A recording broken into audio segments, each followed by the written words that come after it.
بسم اللہ الرحمن الرحیم. آئیے آپ کو دکھاتے ہیں ختم شریف کے فوائد. یہ کیا ہے؟ شیخ عبد القادر جیلانی کے نام پر ختم شریف بنائے گئے ہیں اور اس ختم شریف کے فوائد اور فضائل لکھے گئے ہیں کہ اس کو پڑھنے کے کیا فائدے آپ کو حاصل ہوں گے. آئیے دیکھیے.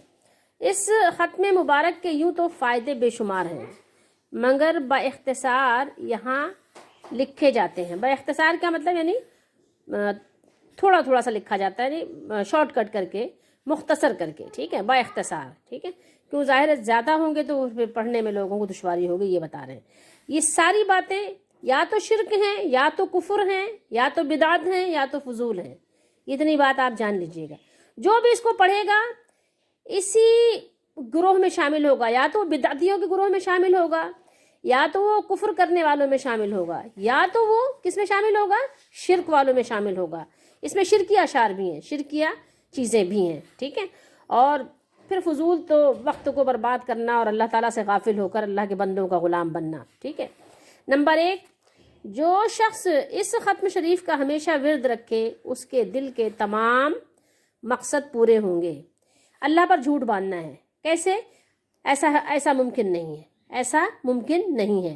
سارے مقصد کیسے پورے ہو سکتے ہیں؟ آپ دنیا میں ہیں، آپ جنت میں تھوڑی ہیں. دنیا تو دار البلا ہے، یہاں کیسے کسی کا سارا مقصد پورا ہو سکتا ہے؟ قرآن و حدیث کے خلاف بات ہے، اور یہ اللہ تعالیٰ سے مقابلہ کرنا، اور نہ صرف یہ بلکہ اللہ تعالیٰ پر جھوٹ باندھنا ہے. اور اس کے بارے میں اللہ تعالیٰ نے خود فرمایا کہ اس سے بڑھ کر ظالم کون جو اللہ پر جھوٹ باندھے. کیا فرمایا اللہ تعالیٰ نے؟ اللہ نے فرمایا فمن ازلم ممن افترى على الله كذبا او كذب بآياته اولئك ينالهم نصيبهم من الكتاب. اس سے بڑا ظالم کون ہوگا جو جھوٹی باتیں گڑھ کر اللہ کی طرف منسوب کرے. اس سے بڑھ کر ظالم کون ہوگا؟ یا یہ کہ وہ اللہ کی سچی باتوں کو جھٹلائے.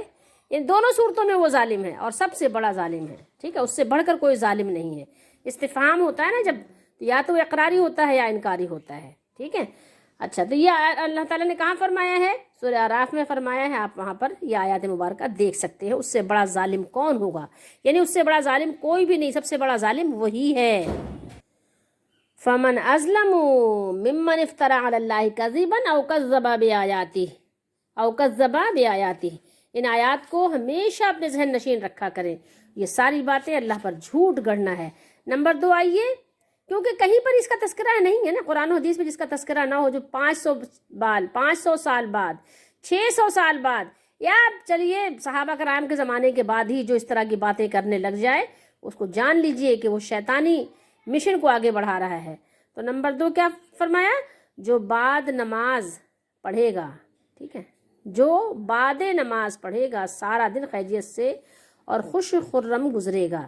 یہ بھی وہی بات ہے کہ اللہ پر جھوٹ باندھنا ہے. ٹھیک ہے، قرآن مجید میں اللہ تعالیٰ نے جگہ جگہ فرمایا کہ اللہ تعالیٰ تم کو آزمائے گا، اللہ تعالیٰ تم کو آزمائے گا، تمہیں آزمائش کی چکی میں اللہ تعالیٰ ڈالے گا. اور تمام انبیاء علیہ الصلوۃ والسلام بہت زیادہ آزمائے گئے. صحابہ کرام انبیاء علیہ الصلوۃ والسلام کے ساتھی حواری آزمائے گئے. میں اور آپ کیا چیز ہیں؟ سارے مقصد کیسے پورے ہو سکتے ہیں؟ کیسے ہو سکتے ہیں؟ ٹھیک ہے. اور نمبر 3 آئیے، اللہ تعالیٰ اس آدمی کی روزی فراخ کرے گا. کیسے فراخ کرے گا؟ روزی فراخ کے طریقے رسول اللہ صلی اللہ علیہ وسلم نے بتا دیے. دین مکمل ہو چکا، قرآن نے بیان کر دیا. سورہ مائدہ میں آیت نمبر 3 میں دیکھ لیجئے گا، الیوم اکملت لکم دینکم. الیوم، ہم نے آج کے دن تمہارا دین تمہارے لیے مکمل کر دیا. تمہارا دین مکمل کر دیا. دینکم، تم سب کے لیے. الیوم اکملت لکم دینکم. ٹھیک ہے. لیکن جب دنیا کی باری آتی ہے تو سورہ نحل میں اللہ کیا فرماتا ہے؟ دنیا کی باری آئی تو رب کائنات نے بہت سی دنیاوی اشیاء ذکر فرمائے، اس کا تذکرہ فرمایا کہ یہ چیزیں اللہ نے تمہارے لیے پیدا کی، یہ چوپائے، یہ چیز، وہ چیز، یہ چیز، وہ چیز. اور اس کے بعد کیا فرمایا؟ اور فرمایا وَيَخْلُقُ مَا لَا تَعْلَمُونَ. اور ہم ایسی چیز مزید یعنی پیدا کریں گے جنہیں تم نہیں جانتے. تو کیا پتہ چلا؟ دین مکمل ہو چکا اور اس میں دخل اندازی کی گنجائش باقی نہیں رہی. لیکن دنیاوی امور میں جیسے چاہیں کریں. ٹھیک ہے، نبی کریم صلی اللہ علیہ وسلم نے فرمایا انتم اعلم بامور دنیاکم. تم اپنی دنیا کے کارخانے کا بہتر جانتے ہو. تم دنیا اپنے حساب سے چلاؤ، کوئی مسئلہ نہیں. اس میں دین دین کے حساب سے جو ہے دین مکمل ہو چکا. دنیا کی ٹھیک ہے کھیتی باڑی اگر آپ پہلے وہ جانوروں کے ذریعے سے کرتے تھے, بیل سے ہل چلاتے تھے, اب مشینوں سے چلاتے ہو, جو چلاؤ, اس میں کوئی مسئلے والی بات نہیں ہے. ٹھیک ہے, پہلے تم جو ہے وہ پانی دینے کے لیے دوسرے تمہارے ذرائع تھے, اب تم مشینوں کے ذریعے سے درختوں کو پانی, باغبانی کو پانی دے رہے ہو اپنے, کوئی مسئلے والی بات نہیں. ٹھیک ہے, تم اپنی مرضی ہے چلاؤ, کوئی مسئلہ نہیں ہے. پہلے تم جو ہے تمہاری چکیاں ہاتھوں سے چلتی تھیں اور سل بٹے پہ پیسا کرتے تھے, اب تم مشینوں سے مسالے پیس لیتے ہو, کوئی مسئلے والی بات نہیں ہے. لیکن یہ دنیاوی چکی نہیں ہے کہ آپ جیسے چاہو یہاں مسالے بنانے لگ جاؤ. یہ دین کی باتیں ہیں. یہ کہاں سے آپ لے کر آئے کہ تمہارا دن اچھا گزرے گا, تمہارے سارے مقصد پورے ہو جائیں گے, تمہارے سارے کام بن جائیں گے؟ کیسے یہ باتیں آپ نے دین میں کیسے داخل کر دیں؟ کیسے نکالی آپ نے یہ باتیں؟ کہاں سے لائے؟ سوچئے, وہ تو مکمل ہو چکا دین. ٹھیک ہے, اب دین میں ایسی ایجادات کرنے والے کے بارے میں نبی کریم صلی اللہ تعالیٰ علیہ وآلہ وسلم نے کیا فرمایا؟ ہر بات سے بہتر کیا ہے؟ کتاب اللہ کی بات ہے. اور ہر ہدایت سے بہتر کس کی ہدایت ہے؟ محمد صلی اللہ علیہ وسلم کی ہدایت ہے. اور برے کاموں میں سے سب سے برے کام کون سے کام ہیں؟ جو کہ دین میں نئے کام ہے, دین میں جو نئے کام نکالے جاتے ہیں. اور ہر نیا کام کیا ہے؟ بدعت ہے.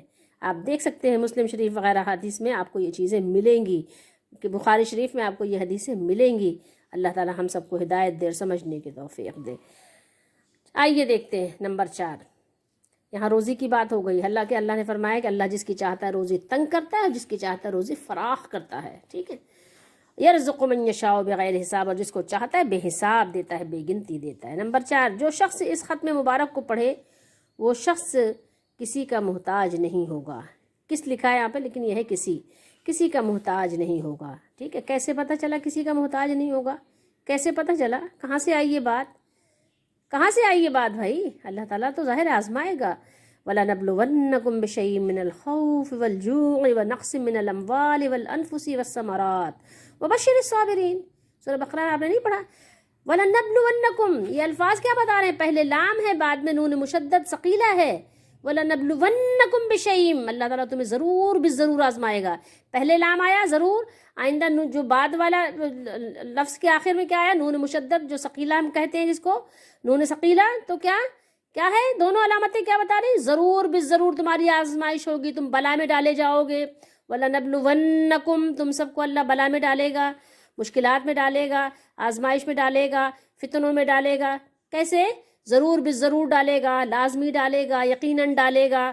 اور کس چیز میں ڈالے گا؟ بشیء من الخوف. ٹھیک ہے, خوف کیا ہے؟ مصدر ہے. خوف میں ڈالے گا. ٹھیک ہے, بھوک میں مبتلا کرے گا. بشیء من الخوف والجوع, جو کسے کہتے ہیں؟ بھوک میں مبتلا کرے گا. والجوع ونقص من الاموال, اور مالوں کو کم کر کے تمہیں آزمائے گا, اس کی بلا میں تمہیں ڈالے گا, مال کم ہو جائے گا. ٹھیک ہے, ونقص من الاموال والثمرات, پھلوں کو کم کر دے گا. کھیتی باڑی کرو گے تو اس میں کم پیداوار ہوگی, دکان کرو گے اس میں کم بکری ہوگی, کم جو ہے نفع ہوگا.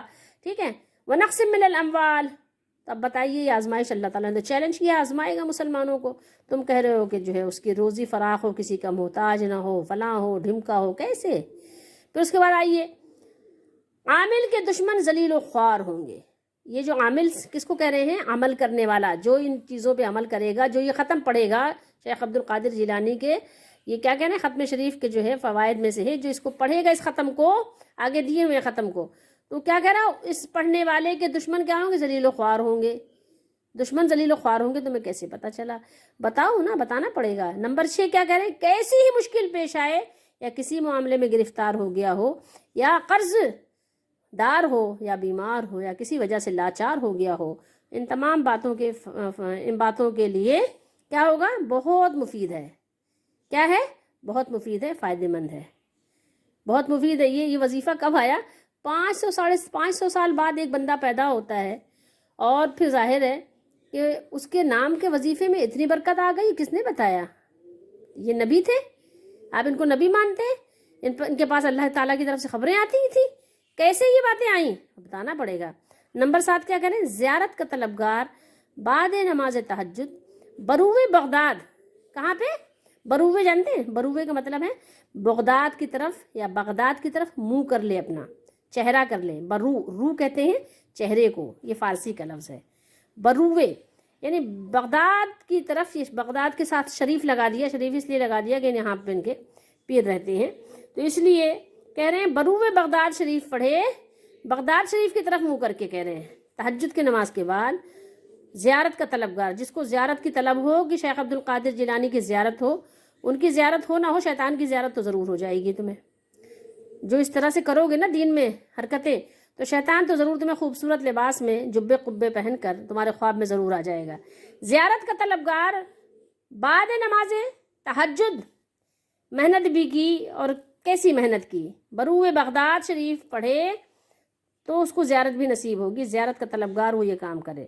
اب نوٹ بھی دیکھ لیجئے، نوٹ کیا ہے، نوٹ کرنے والی چیزیں. جس وقت ختم پڑھنا شروع کریں اول 11 مرتبہ درود شریف. یہ بھی بتائیے گا یہ کہاں پڑھا ہے، یہ اس کا بھی بتانا پڑے گا نا. اچھا، پڑھا کریں. اور باطہارت لباس، یعنی لباس پاک صاف ہو، پاک مکان، مکان بھی آپ کا پاک ہو، پاکیزہ، اور خوشبو عطر، اور خوشبو عطر جو ہے وغیرہ لگائیں. اور تصور شیخ سے آئینہ دل کے زنگار کو دور کر. تصور شیخ کیا ہے بھائی؟ ہمیں تو اللہ کا تصور کرنے کا حکم دیا گیا تھا. اب اللہ کے علاوہ کون آ گیا تو اس کا شیخ کا تصور کیجئے. یہاں ان لوگوں کے یہاں ایک یہ بھی شرک ہے کہ شیخ میں فنا ہو جاؤ، شیخ میں فنا ہو جاؤ، فنا فی شیخ کا تصور بھی ہے. اور وہ جو یہ شیطانی تصورات ان کے یہاں بہت زیادہ ہیں کہ ایسے ہو جاؤ کہ پھر وہ شیخ بن جاؤ، تمہیں ہر طرف شیخ نظر آنے لگے، اللہ نظر نہ آنے لگے. یعنی اللہ تعالیٰ کو چھوڑ کر، اللہ کے در کو چھوڑ کر یہ کیا کر رہے ہو، کیا کر رہے ہو؟ ذرا کبھی سوچو، بہت بڑی مصیبت مول لے رہے ہو، ہمیشہ کا جہنم. کہہ رہے ہیں تصور شیخ سے آئینہ دل کے زنگار دور کر. اللہ کے ذکر سے دل کے زنگار دور ہوتے ہیں. کیا فرمایا اللہ تعالیٰ نے؟ اللہ تعالیٰ نے فرمایا الا بذکر اللہ تطمئن القلوب. اللہ کے ذکر سے دل پاک ہوتے ہیں، طہارت نصیب ہوتی ہے. تصور شیخ سے آئینہ دل کے زنگار کو دور کر. تھوڑی دیر کے لیے سوچئے، کبھی نہیں سوچا، کبھی خیال نہیں آیا کہ یہ کس طرح کا شرک کر رہے ہو اللہ کی ذات و صفات میں. اور اجازت شیخ ہو تو سونے پر سہاگا ہے. کون آ گیا شیخ جو اجازت دے گا؟ اجازتیں مل چکی ہیں، اللہ نے اجازت دے دی قرآن و حدیث پڑھنے کی. قرآن پڑھو، حدیث پڑھو، نماز پڑھو، سارے وظائف اللہ نے اپنے نبی صلی اللہ علیہ وسلم کے ذریعے سے بتا دیا. دین مکمل ہو چکا، الیوم اکملت لکم دینکم، دین مکمل ہو چکا. یہ کون سے وظائف آ گئے بیچ میں؟ یہ مختلف شیخوں کے وظائف آ گئے. کہیں شیخ عبد القادر جیلانی، کہیں خواجہ پیا، کہیں بابا شکر گنج. مطلب یہ سب بابے کہاں سے آ گئے اتنے سارے؟ کیسے پتہ چلا کہ یہ بابے بخشے ہوئے ہیں؟ یہ ساری باتیں اللہ پر جھوٹ باندھنا ہے. فمن اظلم ممن افترى على الله كذبا او كذب بآياته. اس سے بڑھ کر، اس سے بڑا ظالم کون ہوگا جو جھوٹی باتیں گڑھ کر اللہ کی طرف منسوب کر دے یا اللہ تعالیٰ کی سچی باتوں کو جھٹلائے. اس سے بڑھ کر ظالم کون ہوگا؟ کوئی نہیں ہے. سب سے بڑا ظالم وہی ہے. رسول اللہ صلی اللہ علیہ وسلم نے فرمایا لا یؤمن احدکم حتی یکون ہواہ تبعا لما جئت بہ. فرمایا رسول اللہ صلی اللہ علیہ وسلم نے کہ تم میں سے کوئی اس وقت تک ایمان والا نہیں ہو سکتا جب تک کہ اس کی تمام تر خواہشات کیا ہو جائیں؟ اس شریعت کے تابع، اس شریعت کے مطابق نہ ہو جائیں جسے میں لے کر آیا ہوں. کوئی ایمان والا لا یؤمن احدکم حتی یکون ہواہ تبعا لما جئت بہ. جب تک کہ مومن نہیں ہو سکتے جب تک رسول اللہ صلی اللہ علیہ وسلم کے لائی ہوئی شریعت پر آپ کیا کریں؟ آپ اپنے اعمال کو ڈھال نہ لیں، اس کو آپ سچا سمجھ کر اس کو مان نہ لیں، اس پر عمل پیرا نہ ہو جائیں جب تک کہ مومن نہیں ہو سکتے. یہ سب باتیں کہاں سے آ گئیں؟ آپ کو ان باتوں پر اطمینان نہیں تھا جو رسول اللہ صلی اللہ علیہ وسلم نے بیان کر دیا؟ وہ آپ کے لیے کافی شافی نہیں تھی جو آپ نے مزید دین میں باتیں نکال لی؟ پھر یہ ہم آپ کو ختم شریف کے بعد میں دکھائیں گے انشاءاللہ اگلی نشست میں. سوچئے تھوڑی دیر کے لیے. یہ حق تو اللہ تعالیٰ نے کسی کو بھی نہیں دیا کہ دین میں کوئی اپنی طرف سے کوئی بات نکال لے. آئیے میں آپ کو قرآن مجید کو آیت دکھاتے ہیں سورہ حقہ کی، جہاں رسول اللہ صلی اللہ علیہ وسلم کے بارے میں اللہ تعالیٰ نے کیا فرمایا کہ اگر نبی کریم صلی اللہ علیہ وسلم دین میں سوچ ہی نہیں سکتے، کوئی نبی کی یہ شان ہی نہیں ہے. نبی تو ان کا مقام و مرتبہ، ان کی عظمت اور ان کی بزرگی تو اتنی زیادہ ہوتی ہے کہ اللہ تعالیٰ کی بات کو من نون مان لیتے ہیں. وہ تو اپنی چلاتے ہی نہیں ہیں. یہ تو بعد والوں کا طریقہ ہے کہ وہ اپنی چلاتے ہیں. دیکھیے سورہ حقہ ہے، 29واں پارہ ہے، آیت نمبر 44 ہے. ٹھیک ہے، کیا فرمایا؟ وَلَوْ تَقَوَّلَ. ترجمہ یہ احمد رضا کا ہے. ٹھیک ہے، تاکہ آپ کو یہ بھی شک نہ رہے کہ کسی نے غلط ترجمہ کر دیا تو آپ کو شک پڑ گیا. ٹھیک ہے، شک سے دور کرنے کے لیے آپ کے ہی چاہنے والوں کا ترجمہ ہم نے رکھا ہے کہ جنہوں نے آپ کو خوب شرک سکھایا ہے. وَلَوْ تَقَوَّلَ، اور اگر وہ ہم پر ایک بات بھی بنا کر کہتے. کس سے بات ہو رہی ہے آپ کو پتہ ہے؟ جس پر قرآن نازل ہو رہا ہے. یہ لوگوں کو بتایا جا رہا ہے کہ نبی علیہ السلام ایسا کام کرتے نہیں ہیں. تم اس کا گمان بھی نہیں کرنا، اس کا خیال بھی نہیں کرنا، اس کا شک بھی نہیں کرنا. یہ تمہیں سنایا اور بتایا جا رہا ہے کہ کتنی اہم بات ہے کہ نبی علیہ السلام کے لیے بھی یہ اللہ تعالیٰ گوارا نہیں فرماتا کہ اللہ کا پیارا نبی اگر وہ اپنی طرف سے دین میں کوئی بات کہہ دے تو اس کے لیے اللہ تعالیٰ کیا فرما رہا ہے. وَلَوْ تَقَوَّلَ عَلَيْنَا، ہم پر بعد الْأَقَاوِيلِ لَأَخَذْنَا مِنْهُ بِالْيَمِينِ ثُمَّ لَقَطَعْنَا مِنْهُ الْوَتِينَ. ٹھیک ہے، ذرا دیکھیے آیات، پھر اس کے بعد دیکھیے کیا فرمایا، پھر تم میں کوئی ان کا بچانے والا نہ ہوتا، اور بے شک یہ قرآن ڈر والوں کو نصیحت ہے. کس کے لیے نصیحت ہے؟ وَإِنَّهُ لَتَذْكِرَةٌ لِّلْمُتَّقِينَ، جو متقی ہیں. اور ضرور ہم جانتے ہیں کہ تم میں کچھ جھٹلانے والے ہیں، موجود ہیں تم میں جو جھٹلاتے ہیں، نہیں مانتے، صرف زبانی کہتے ہیں. تو اگر فرمایا کہ اور اگر وہ ہم پر، وہ کون ہے؟ نبی کریم صلی اللہ علیہ وسلم کے بارے میں کہا جا رہا ہے. وہ تو نہیں کرتے ایسا، نہ انہوں نے کیا، نہ انہوں نے اس کا تصور کیا، کیونکہ نبی علیہ السلام سب سے زیادہ اللہ سے ڈرنے والے ہوتے ہیں. تمہیں اور ہمیں سنایا جا رہا ہے، بتایا جا رہا ہے اگر تم نے ایسا کیا تو جان لو ایک بات بھی اگر دین میں بنا کر اگر کہی ہم نے، اگر ہم لوگوں نے ایک بات بھی دین میں بنا کے کہی اور کہا یہ دین ہے، ٹھیک ہے، یہ اللہ کا دین ہے، کرو دین میں یہ بھی کرو، شیخ کا تصور بھی کرو، شیخ کے نام کا وظیفہ بھی پڑھو، شیخ سے اجازت طلب کرو، شیخ اجازت دے. کون ہوتا ہے شیخ دین میں؟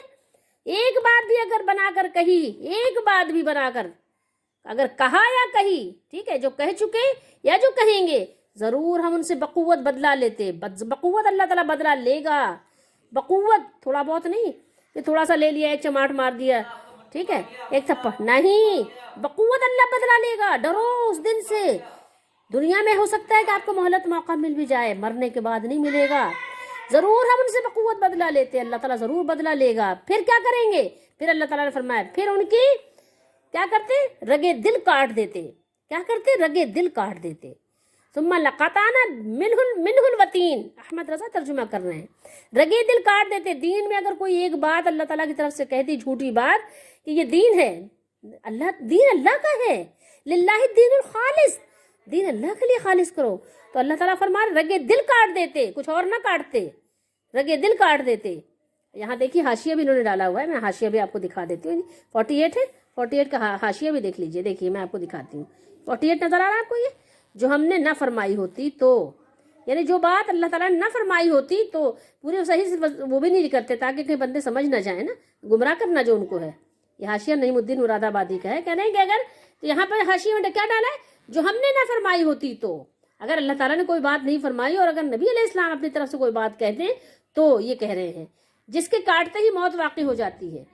یعنی رگے دل اللہ تعالیٰ فرما رہا ہے کاٹ دیتے تو کیا ہوتا ہے؟ جس کے کاٹتے ہی موت واقع ہو جاتی ہے. یہ دیکھیے کیا کرتے؟ رگے دل کاٹ دیتے. یہ 49 ہے، 49 آ گیا، دیکھیے آپ کو دکھا رہے ہیں. یہ 49 جس کے کاٹتے ہی موت واقع ہو جاتی ہے. اللہ تعالیٰ کو دین میں ملاوٹ ہرگز قبول نہیں ہے، ہرگز قبول نہیں. اس کا نام آپ کچھ بھی رکھ دو، کوئی بھی نام رکھ دو. آپ اور میں تو کچھ حیثیت ہی نہیں رکھتے، میری اور آپ کی کیا حیثیت ہے، لیکن آپ اس کا نام ابدال رکھ دو، قطب رکھ دو، کوئی بھی نام اس کا رکھ کے آپ دین میں ملاوٹ کر دو، لیکن اللہ کو منظور نہیں ہے، نہ اللہ تعالیٰ کو قبول ہے. چاہے آپ کوئی نام رکھ کے ملاوٹ کرو، اللہ تعالیٰ ایسا کر دے گا کہ پھر بقوت تم سے بدلہ لے گا اور پھر کوئی تمہیں بچانے والا بھی نہیں ملے گا. جو یہ ملاوٹ کر رہا ہو سوچ سمجھ کے کرو. اور یہ قرآن کیا ہے؟ وَإِنَّهُ لَتَذْكِرَةٌ لِّلْمُتَّقِينَ، اور بے شک یہ قرآن کیا ہے؟ ڈرنے والوں کے لیے نصیحت ہے، ہر ایک کے لیے نہیں. ٹھیک ہے، یہ بات نبی کریم محمد رسول اللہ صلی اللہ تعالیٰ علیہ وآلہ وسلم کو خطاب کر کے اس لیے یہ اللہ تعالیٰ نے فرمایا ہے تاکہ اے سننے والوں تم ڈر جاؤ. تمہیں ڈر جانا چاہیے کہ جب بادشاہ سلامت، ایک اللہ تعالیٰ تو ایسا بادشاہ ہے کہ جس کے سامنے کوئی بادشاہی ٹھہرتی نہیں ہے، اس کی بادشاہت لازوال ہے. اللہ تعالیٰ تو ایسی اس کی عالی شان سلطنت ہے، ایسی زبردست بادشاہت ہے، وہ کسی کا محتاج ہے ہی نہیں. تو تمام بادشاہ اس کے سامنے ڈرتے ہیں، تو اللہ تعالیٰ کے سامنے آپ بتائیں کون آپ کو بچانے والا ہوگا؟ تو نبی کریم صلی اللہ علیہ وسلم سے خطاب کر کے اللہ تعالیٰ نے اس لیے یہ بات فرمائی کہ سننے والوں تم ڈر جاؤ کہ جب اللہ اپنے نبی سے، جس کو اپنا محبوب بنایا ہے، جس کے سے ممکن ہی نہیں ہے، تصور ہی نہیں کیا جا سکتا، تو تم کس کھیت کے مولی ہو؟ تم کس کھیت کی گاجر اور مولی ہو؟ اپنا سوچو، ٹھیک ہے؟ اتنا سخت حکم اللہ تعالیٰ نے یہاں نازل فرمایا ہے، تم لوگ یہ باتیں ایسے کہہ کے چلے جاتے ہو دین میں، تمہیں ڈر نہیں لگتا؟ ڈر نہیں لگتا جب نبی کریم صلی اللہ علیہ وسلم کو خطاب کر کے اللہ تعالیٰ نے اتنی یعنی سخت حکم کی اللہ تعالیٰ نے یہاں ذکر فرمایا ہے، تو تصور کرو کہ میں اور آپ کس کھیت کی مولی ہیں، ٹھیک ہے، کس باغ کی گاجر ہیں، ٹھیک ہے؟ تصور کیجئے۔ حضرت عبداللہ بن مسعود رضی اللہ تعالیٰ عنہ نے فرمایا کہ نبی کریم صلی اللہ علیہ وسلم نے ایک خط کھینچا اور فرمایا یہ اللہ کی راہ ہے، پھر اس کے دائیں بائیں خطوط کھینچے اور فرمایا یہ راہیں کیا ہیں؟ یہ راہیں ہیں، اور ہر راہ پر ایک شیطان ہے جو اس کی طرف تمہیں بلاتا ہے، اور پھر یہ آیت پڑھی، یہ میری سیدھی راہ ہے، اس کی اطاعت کرو، اِنَّ هَٰذَا صِرَاطِ مُسْتَقِیمًا فَاتَّبِعُوهُ۔